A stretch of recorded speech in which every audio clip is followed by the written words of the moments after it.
Good evening, everybody. My name is Ed Epstein. I'm the president of the Lincoln Group of the District of Columbia. Welcome to our monthly meeting for December 2024. Our guest this night is Edward Ted McClelland, going to speak about his new book, Chorus of the Union, about the closing months of the life of Senator Stephen Douglas of Illinois, and how he and his old political rival, Abraham Lincoln, came together to try to save the Union. I'm going to introduce our Lincoln Group Vice President for Programming, Dr. John Willen, who will introduce our speaker. John, take it away. Thank you. I found this to be sort of a daunting task because Ted has written so many books. We'd be here all night just doing his bio, so I've taken the liberty of condensing it. So Edward Ted McClelland is a native of Lansing, Michigan, which also the birthplace of Burt Reynolds and the Oldsmobile, and I think Magic Johnson also. After getting his start in journalism at the Lansing Community College Lookout, Ted went on to the Chicago Reader, where he met Barack Obama during his failed 2000 campaign for Congress. Ted's coverage of that race became the basis of Young Mr. Obama, Chicago, and the Making of a Black President. Ted's writings have also appeared in New York Times, Los Angeles Times, Columbia Journalism Review, Salon, Slate, Playboy. Running for Home, by the way, is his first novel. He wrote a piece in January of last year in the Washington Post on the importance of the Stephen Douglas concession. So it really does give me great pleasure to present to you Ted McClelland for tonight's program. Ted, before you begin, let me just add, Ted will follow our usual format. He'll speak for about a half an hour, and then we'll have lots of time for questions and discussion to follow that. So Ted, thank you for joining us, and take it away. Well, thank you. So yeah, this is my book, Chorus of the Union, How Abraham Lincoln and Stephen Douglas Set Aside Their Rivalry to Save the Nation. I guess I was partly got interested in the topic back in 2020. Douglas was getting canceled all over the state of Illinois. They took down his statue from in front of the state capitol. They took down some honors to him at the University of Chicago, of which he was one of the founders. There was talk of taking down the statue atop the column above his tombstone, although that hasn't gone anywhere yet. That would kind of be messing with somebody's final resting place. So I started looking more into Douglas. Douglas is usually, he's usually the bad guy in the Lincoln Douglas debates. And I found out that there was a lot more to him than that. He was a dedicated Unionist, at least as dedicated a Unionist as Lincoln was. And I discovered that toward the end of his life, toward the end of his career, he and Lincoln actually collaborated on prosecuting the Civil War. So I guess I figured the best way for me to fill a half hour is probably just to read from the book, and probably to read from the last chapter, which probably has the material most relevant to the theme of the book.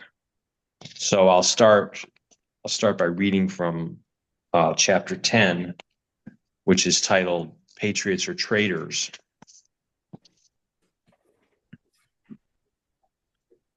Treasury Building, Washington, D.C., April 10th, 1861. Douglas and his wife were riding in a carriage down Pennsylvania Avenue when the senator spotted Navy Secretary Gideon Welles on the sidewalk outside the Treasury Building. Douglas ordered the driver to halt, then jumped out of the cab to buttonhole Welles.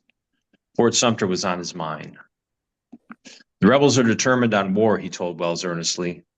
They are about to make an attack on Sumter. Immediate and decisive measures should be taken. It's a mistake that there has not already been more action. The dilatory proceedings of this government will bring on a terrible civil war. The whole South is united and in earnest. I have differed with this administration on important questions, and I will never be in accord with some of its members on fundamental principles and measures, but I have no fellowship with traitors or disunionists. I am for the Union and will stand by the administration and all others in its defense, regardless of party. Wells suggested the two men drop in on Seward at the Northeast Executive Building, which contained the State Department's offices. It was nearby at 15th Street Northwest and Pennsylvania Avenue. Douglas looked astonished, but agreed, leaving Adele behind in the carriage. Then you have faith in Seward, he asked Wells. Have you made yourself acquainted with what has been going on here all winter? Seward has had an understanding with these men. If he has influence with them, why don't he use it? Seward is a member of the administration, Wells said. Nothing can be done without the knowledge of himself and his associates. To meet him frankly and give him confidence is probably the best course under the circumstances. Perhaps it is, Douglas conceded. I can now see no alternative. Lincoln is honest and means well. He will do well if counseled right. You and I are old Democrats, and I have confidence in you, though we have differed of late. I was glad when I learned you were to be one of the cabinet and have told Lincoln he could safely trust you. Seward has too much influence with him. In fact, Douglas's position on Fort Sumter was closer to Seward's than Lincoln's. Seward had argued for abandoning the fort. He believed it had no strategic value and that attempting to reinforce or resupply it would provoke an armed response that would push the border states into the Confederacy, defeating any chance of bringing the secessionists peacefully back into the Union. By the time Douglas encountered Wells on Pennsylvania Avenue, Lincoln had dispatched a fleet from New York Harbor bearing provisions to Fort Sumter. As the fleet sailed, the president sent a message to South Carolina Governor Francis Pickens, informing him that an attempt will be made to supply Fort Sumter with provisions only, and that if such an attempt not be resisted, no effort to throw in men, arms, or ammunition will be made without further notice or in case of an attack on the fort. Pickens forwarded Lincoln's message to the Confederate government in Montgomery, which regarded the president's promise to use force if the fleet was turned away as an ultimatum. Confederate Secretary of War L.P. Walker ordered General P.G.T. Beauregard, the commanding officer in Charleston, to demand Fort Sumter's evacuation and reduce the fort if Major Anderson refused. War was now inevitable. Neither Lincoln nor Jefferson Davis could back down without destroying the prestige of their new untested administrations. If Lincoln abandoned Sumter, he would legitimize secession by conceding that his government had no authority in a state he still insisted was part of the Union.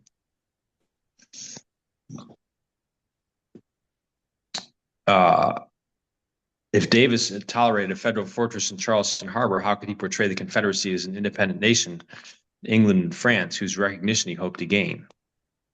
Seward was the most dovish member of Lincoln's cabinet.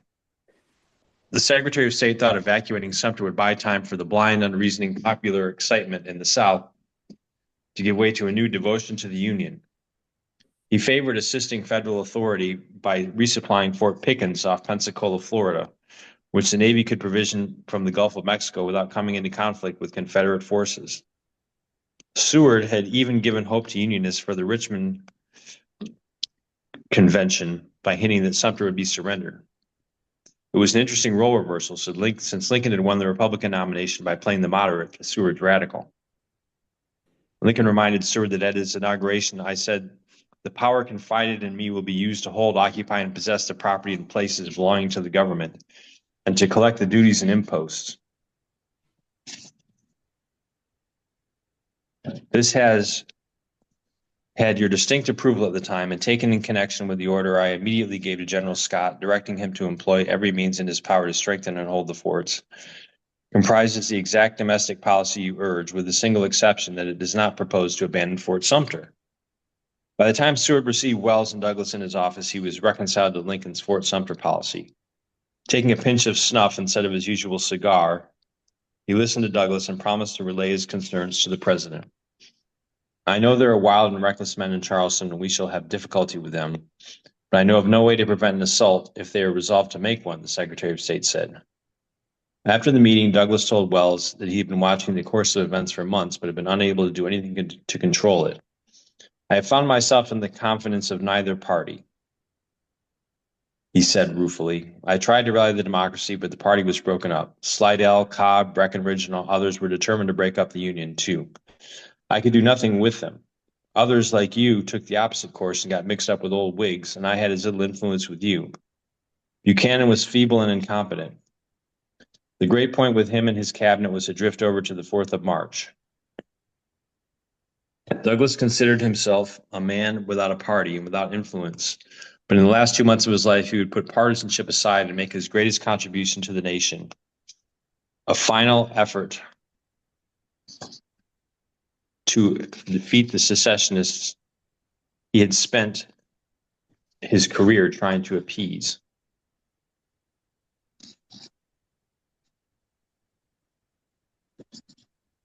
Let's see. The Civil War began at 4:30 in the morning of April 12th, when Beauregard's batteries opened fire on Fort Sumter. The next evening, when news of the fort's surrender was telegraphed to Washington, an entire nation felt itself under attack, especially Douglas. For more than a decade, he had done everything he could to conciliate the South, granting the slave states almost every concession they demanded to remain in the Union. He had shepherded the Compromise of 1850 through Congress, written the Kansas-Nebraska Act, defended the Dred Scott decision, and supported the Crittenden Compromise and the Corwin Amendment. It had not been enough. First, the South destroyed Douglas's presidential campaign because he refused to support a law protecting slavery in the territories. Now it was attempting to destroy the United States of America over the same principle. The Union, he now understood, could no longer be preserved by placating the South. It could be preserved only by defeating the South. George Ashmun, a former Whig congressman who had chaired the 1860 Republican National Convention, was on friendly terms with Douglas and realized that the leading Northern Democrat support could be vital to the war effort. In the free states, a faction of Democrats who would become known as Copperheads were opposed to Lincoln's war. They favored allowing the South to secede peacefully. Most had voted for Douglas. Late that afternoon, Ashmun called on Douglas at his Minnesota Avenue mansion. After an hour's discussion of the whole nature of his relations to Mr. Lincoln's administration and his duty to the country, Ashmun asked Douglas to accompany him to the White House and make a declaration of his purpose to sustain Lincoln in the needful measures which the law demanded. At first, Douglas was reluctant, telling Ashmun, Mr. Lincoln has dealt hardly with me in removing some of my friends from office. I don't know if he wants my advice or aid. Ashmun persisted. This moment of national peril was no time for squabbles over patronage. The question now presented rises to a higher dignity than could belong to any possible party question, he told Douglas. It is now in your power to render such a service to your country as would not only give you a title to its lasting gratitude, but would at the same time show that in the hour of your country's need, you could trample all party considerations and resentments underfoot. Adele came into the room. At her urging, Douglas agreed to see Lincoln. Douglas and Ashmun arrived at the White House at the dark end of the early spring dusk. Lincoln was alone and happy to see them. From a desk drawer, he withdrew a wartime proclamation he had just composed and read it aloud. The proclamation called for 75,000 militiamen to repossess the forts, places, and property which had been seized from the Union and summon Congress back into session on the 4th of July. Mr. President, I cordially concur in every word of that document, Douglas said, except that instead of the call for 75,000 men, I would make it 200,000. You do not know the dishonest purposes of these men as well as I do.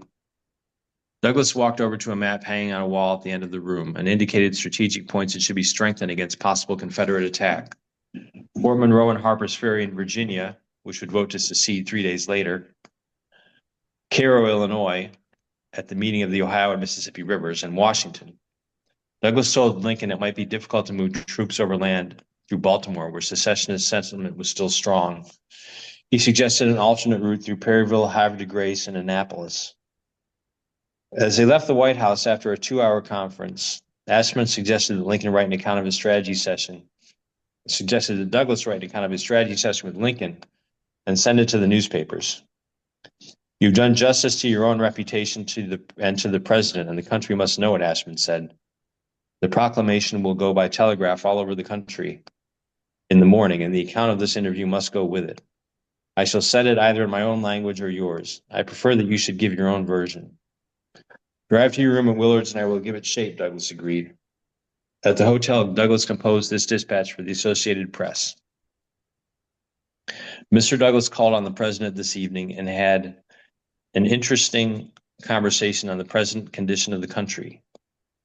The sub-conversation was that while Mr. Douglas was unalterably opposed to the administration on all its political issues, he was prepared to assist the president in the exercise of all his constitutional functions to preserve the Union and maintain the government and defend the federal capital.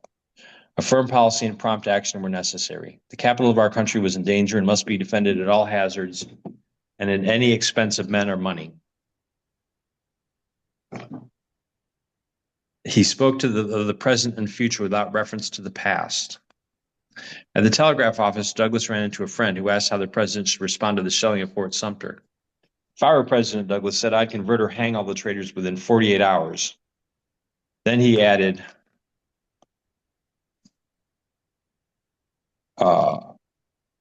Mr. Lincoln, I have known Mr. Lincoln a longer time than you have or the country has. He will come out all right, and we will all stand by him. John W. Forney, the clerk of the House of Representatives, asked Douglas a similar question when they met on Pennsylvania Avenue. What is now to be done? My dear friend, what are we to do? We must forget our country and we must fight for our country and forget all differences, Douglas told Forney. There can be but two parties, the party of patriots or traitors.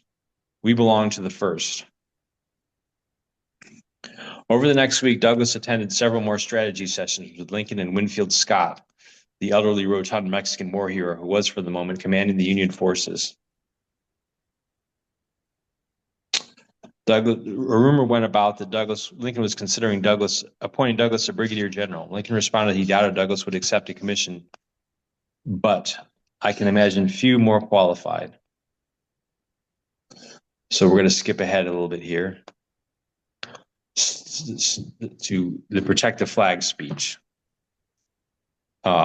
State House, Springfield, Illinois, April 25th, 1861. Illinois Governor Richard Yates called an April 23rd special session of the legislature for the purpose of raising a militia to defend the Union. From Springfield, Charles Lanphier wired Douglas that there were grave reasons he should attend the special session. Douglas shared Lanphier's message with Lincoln. He offered to remain in Washington if Lincoln needed him there. Both agreed he could better serve the war effort in Illinois, where he could, in Douglas's words, come home to arouse the people in favor of the Union. The old adversaries shook hands and parted. It would be Douglas's last trip to the adopted state they shared, but only he would see Springfield again. Douglas arrived in Springfield on the morning of the 25th on the same train as a company of volunteers from Vandalia, which he addressed at the station. He immediately sought out Orville Hickman Browning, a friend of Lincoln's and an old political opponent of Douglas's. They had run against each other for Congress in 1842 when Douglas was first elected. Douglas thought they could work together to produce harmony and concert between Republicans and Democrats. The two men then met with Governor Yates, Senator Trumbull, and former Lieutenant Governor Gustav Korner, who assigned them to come up with a bill for raising troops that would be acceptable to both parties. The Democrats had been resistant. After meeting with the chairman of the House Committee on Militia, Browning drew up one which is satisfactory to all parties in regard to the excess of volunteers now here over and above what were demanded by the president, and which was passed that day. In just over 2 months, Yates would appoint Browning to replace Douglas in the Senate. The House and Senate passed a joint resolution inviting Douglas to address both bodies at 7 o'clock that evening in the House chamber. The chamber was outfitted with desks for 75 representatives, but was crowded with far more men that night. The address, which is known to history as the Protect the Flag speech, was the greatest of Douglas's career. Considering the moment, the sentiments, and the years of discord between Douglas and the man to whom he pledged his loyalty, it may be regarded as the greatest argument any politician has ever delivered on setting aside partisanship in a time of national crisis. In the previous year's elections, Republicans had won control of both houses of the legislature, including a 40 to 35 majority in the House. So Douglas was introduced by Republican Speaker Shelby Moore Cullom, who would one day hold a Senate seat. He addressed himself mostly to his fellow Democrats, though. The Douglas who stood before the legislature was a different Douglas than those veteran Illinois politicians were used to seeing. As he admitted to the crowd in Ohio, 2 years of trying to protect his party, then his country from falling apart, had exhausted him. His eyes were sunken, his face furrowed, his voice raspy. No one who heard his words, though, would ever forget their strength.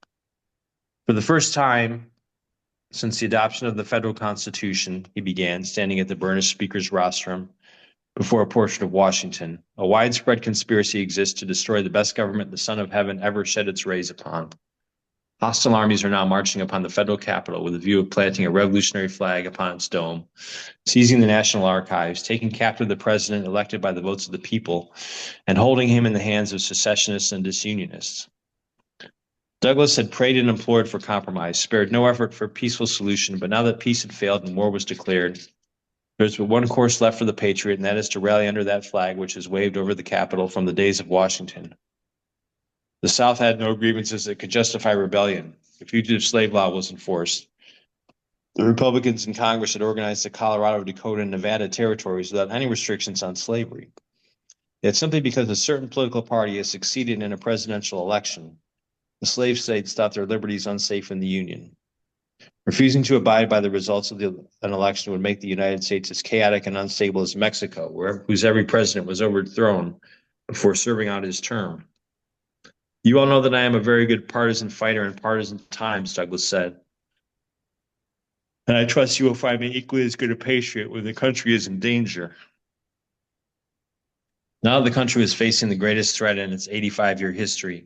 It was the duty of every man in the room, Republican and Democrat, to lay aside for the time being your party creeds and platforms, to dispense with your party organizations and partisan appeals, to forget that you were ever divided until you have rescued the government and the country from their assailants. When this paramount duty shall have been performed, it will be proper for each of us to resume our respective political positions according to our convictions of public duty. Give me a country first that my children may live in peace. Then we will have a theater for our party organizations to operate upon. Douglas appealed directly to his Democratic friends who were reluctant to support a Republican president. Do not allow the mortification growing out of a defeat in a partisan struggle and the elevation of a party to power that we firmly believe to be dangerous to the country. Do not let that convert you from patriots to traitors in your own land. The greater the unanimity, the less blood will be shed. The more prompt and energetic the movement and the more imposing the numbers, the shorter will be the struggle. Some Democrats looked startled and angered by that statement, but Republicans were thrilled. Horace White, a Chicago Press and Tribune reporter who was in the State House that night, described Douglas's speech as a blast of thunder that hushed the breath of treason in every corner of the state. John A. Logan was also present for Douglas's speech. According to Usher F. Linder, a friend of both men, he considered it such an unforgivable attack on the Democratic Party that he refused to shake Douglas's hand when they encountered each other on the street. Another account says that Douglas told Logan, "The time has now arrived when a man must be either for or against his country. Indeed, so strongly do I feel this, and that further dalliance with this question is useless, that I shall myself take steps to join the army and fight for the maintenance of the Union."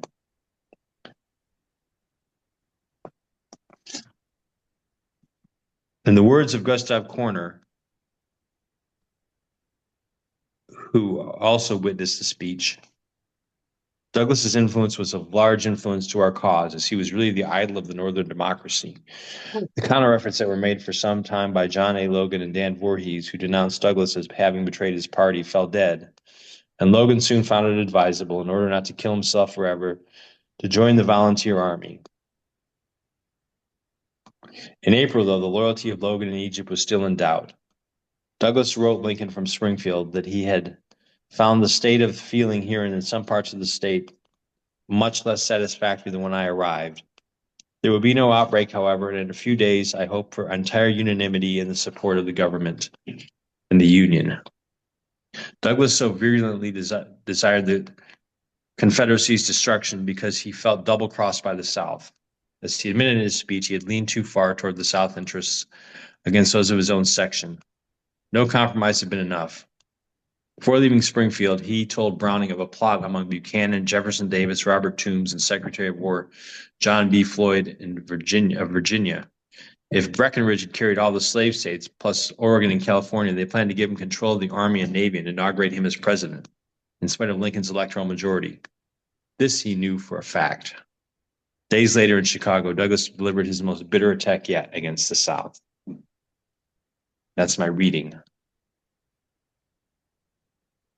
Thank you, Ted. Very interesting. So now we'll open it to questions and comments, discussion.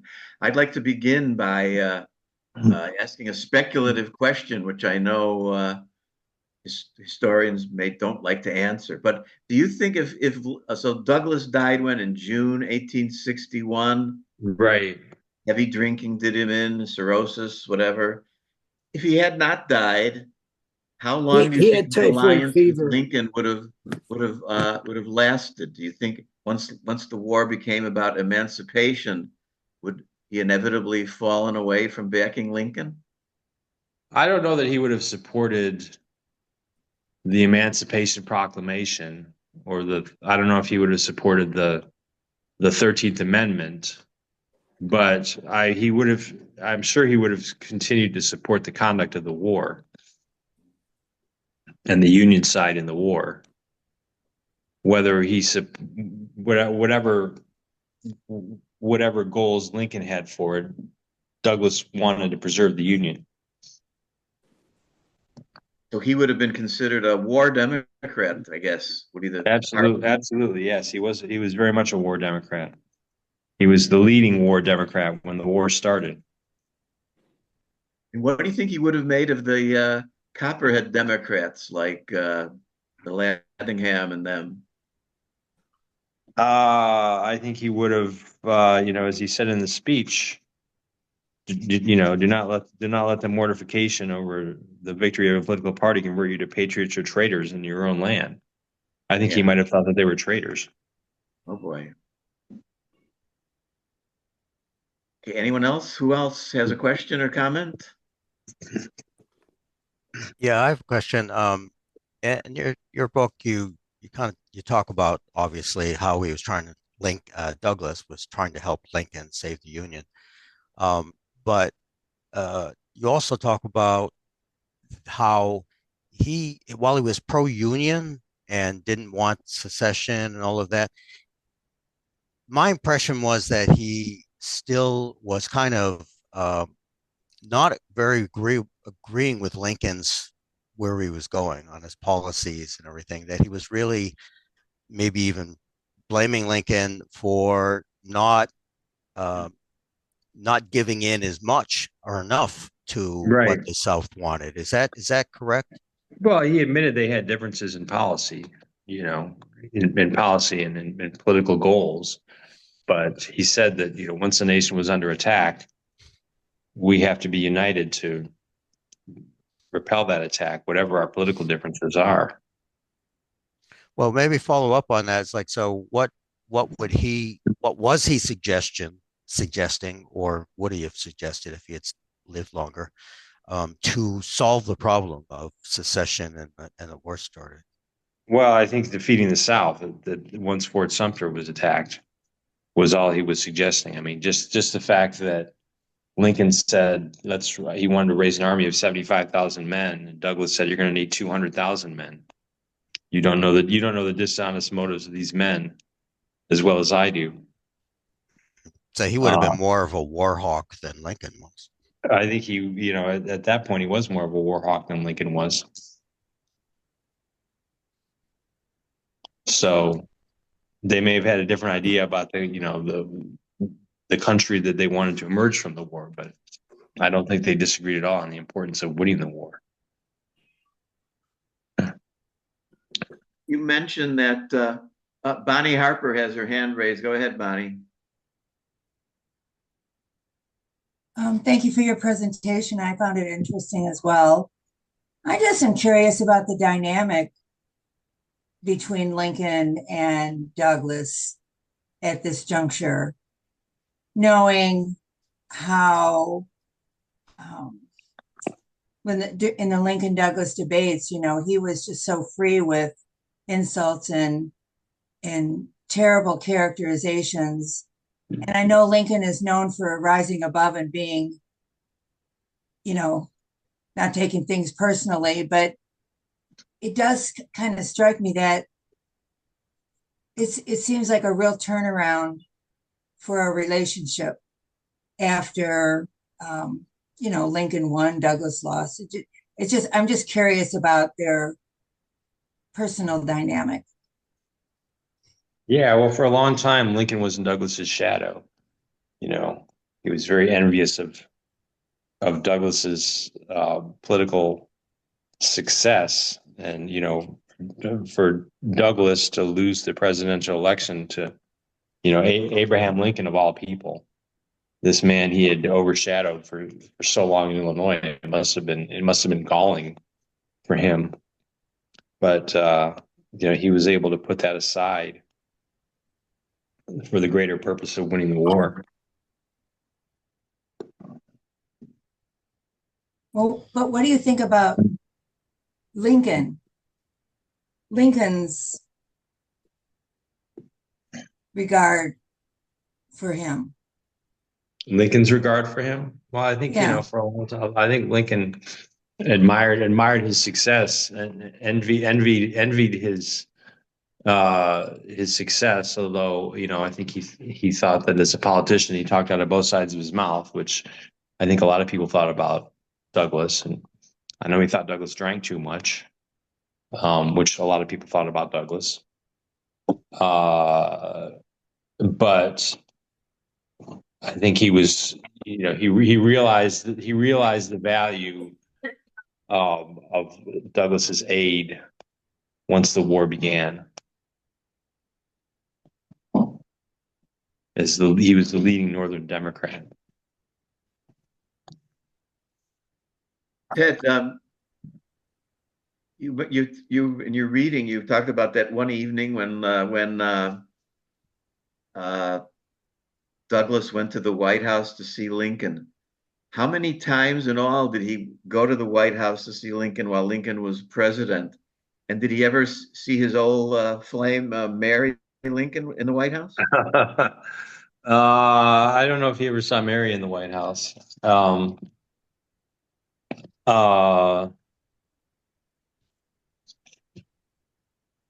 And he was probably over Mary by then because he had a beautiful young wife at that point. There were several meetings. I don't have the exact number of meetings, but several more strategy sessions with Lincoln and Winfield Scott during the first week of the war. Really? So he was deeply involved in the early stages of planning the war. Right, exactly. John Willen, do you have anything? Yeah. Douglas was a heavy drinker, and that probably is what made him more susceptible to the typhoid fever, which is indeed what killed him. But my question is when you were talking about him meeting with Lincoln in the White House at the beginning, he was so prescient about all the important places to defend. I don't think he had much of a military background.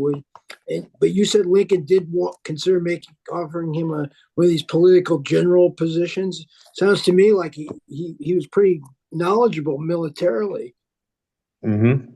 Yeah, I think he was. There's all those places that he mentioned. The only thing he missed was Vicksburg, I think, but all the other ones turned out to be right on. Ted, can you talk about Douglas and his wife? What was her name? Adele.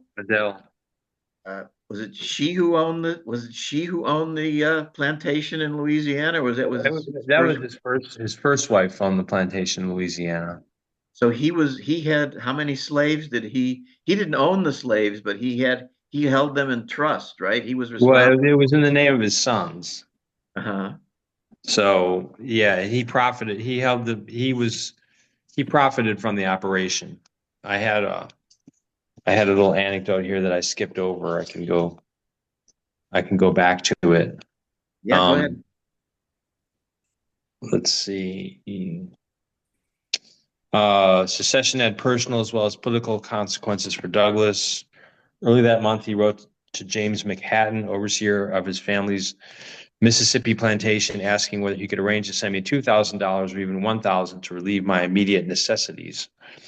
McChatton, as much a Confederate as any of his neighbors, wrote back that Mississippi was now in a foreign country and every house in New Orleans will stop payment. The Memphis Avalanche suggested seizing the Douglas family plantation and selling it for the purpose of defending the South in the war which he and Lincoln have involved the country. So he leased out the slaves, or did he actually own his wife owned the plantations where they work, or did he lease them Right, out to yeah. other? His wife owned the plantation. It was a wedding gift from her father. His first wife was from North Carolina. Yeah.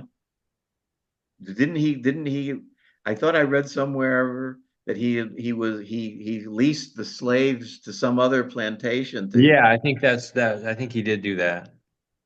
he had 50, 60 or more slaves, right? Yeah, I think he had 100. There were 100 slaves on the plantation. Wow. Do you think he would have emancipated the slaves if he had lived? I mean, they were, Well, they would have been emancipated. Yeah, but I mean, before the by Lincoln. Right. boy, oh boy. So he was really, he was really conflicted over all of this. Right. Fascinating Right. story. What did the other Democratic senators make of his rapprochement with Lincoln? There were. This was from a little later in the book. Towards the very end here.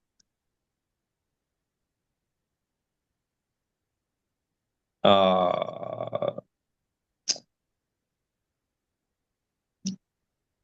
May 10th, Douglas's arms were so weakened by what he believed was a severe attack of rheumatism that he was forced to dictate a letter to Virgil Hickox, chairman of the Democratic State Central Committee. Hickox wanted him to explain the discrepancy between his efforts at compromise and his support for Lincoln, a concern for Democrats who thought he had gone over to the Republicans. We should never forget that a man cannot be a true Democrat unless he is a loyal patriot, Douglas responded. So the Congress was not in session, of course, then, was it? I mean, when the Civil War No, they were began, scheduled to go back in to, session on July 4th. so he was dead already. Yeah, Oh boy, he went to Chicago to recuperate. that didn't work out well. No. Right, anyone else have questions, comments? Rachel? Yes, thank you. Thank you for the presentation. I'm trying to figure out the timeline from the election in November to the beginning of the war. The transition of Douglas seems kind of fast. Is that your impression? Can you kind of break it down for me? Well, he spent a lot of time trying to find a compromise that would keep the South in the Union.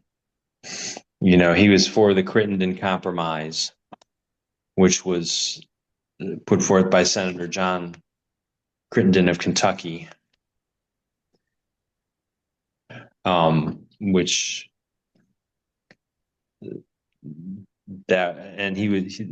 would have what exactly? Let me see what exactly the Crittenden Compromise would do. I have it. It was a big package of legislation. Wasn't the Corwin Amendment part of that? Yeah, well, the Corwin Amendment, which would have made it illegal to outlaw slavery. Right. It said no amendment shall be made to the Constitution which will authorize or give Congress the power to abolish or interfere within any state with the domestic institutions thereof, including that a person held to labor or service by the laws of said state.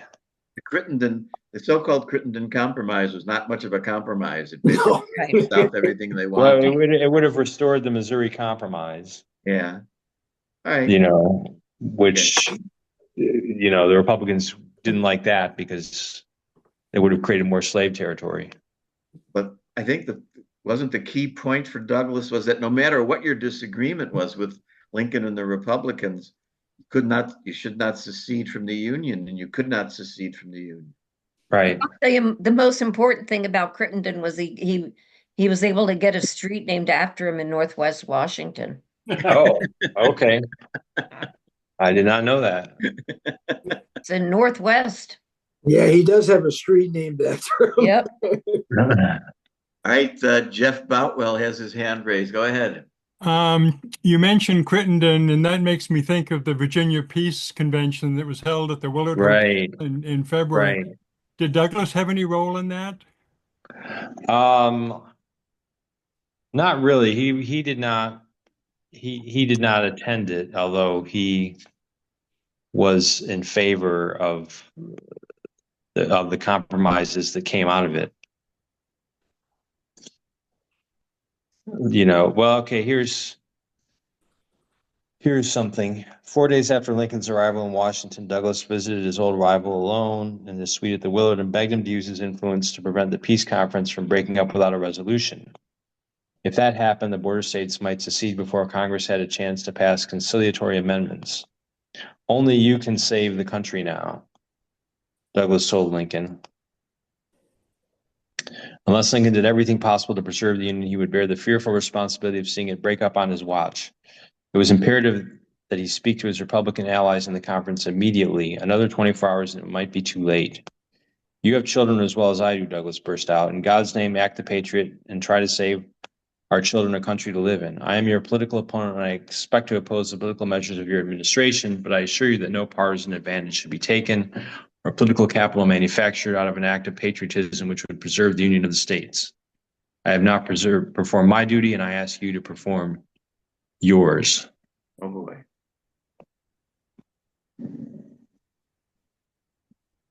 So you mentioned how Douglas the last few years has been kind of removed from Illinois. There was a big park. Interestingly, there's a big park on the west side of Chicago. It was Stephen Douglas Park. Oh, that was another one. Yeah, now it's Douglas Park with two S's. The park is still called Douglas Park, but it's gone from being named for Stephen A. Douglas to Frederick Douglass with two S's. Right. Right. And Douglas's tomb is in Bronzeville, historic black neighborhood on the south side. And it's a huge tomb, a tower. Is that a state park or a National Park Service site? State park. So it's a very strange place for Douglas's huge tomb. Right. Well, that was on his old estate, Oakenwald. He had an estate in Chicago. Yeah. So he was a Chicagoan and Lincoln was a Springfielder. Right. Right. Well, yeah, when he was in Congress, he lived in Quincy because he represented that district. But when he was elected to the Senate, he moved up to Chicago because he could see that's where the action was happening. So both he and Lincoln made a lot of money in Chicago in the 1850s by representing the Illinois Central Railroad and other businesses. Yeah, Douglas sold land to the Illinois Central Railroad. Lincoln was a lawyer. And one other interesting thing about Stephen Douglas was, about a century after his death, Ralph Newman, who was the founder of the Abraham Lincoln Bookshop, which is still in business, our friend Daniel Weinberg, right, approached Mayor Daley, the first mayor, Richard J. Daley, the boss, and they had something in common. They were both great admirers of Stephen A. Douglas because they viewed Douglas as a great Democrat, large D, because he stood for the small people against the corporate interests, even though Douglas was a very rich man.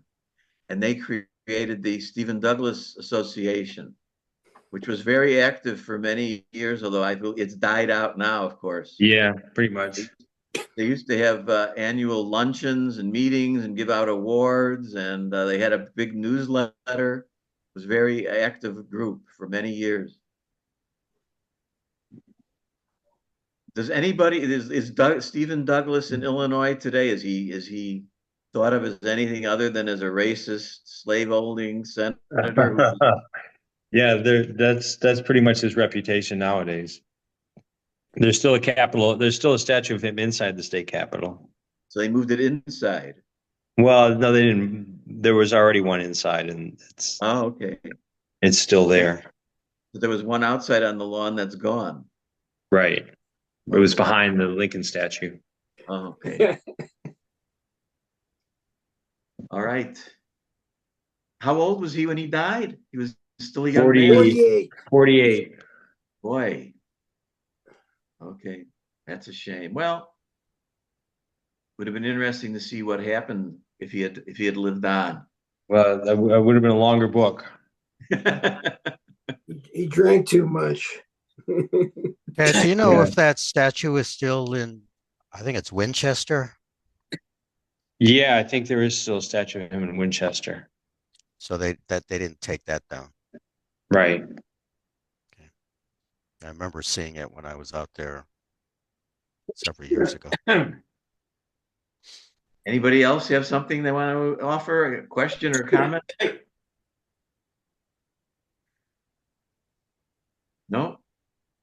Okay, with that, thank everybody for coming. We'll end the recording, and that was a great program. Thank you, Ted, for your Thank you. luck with the book. Good luck in Springfield at the ALA.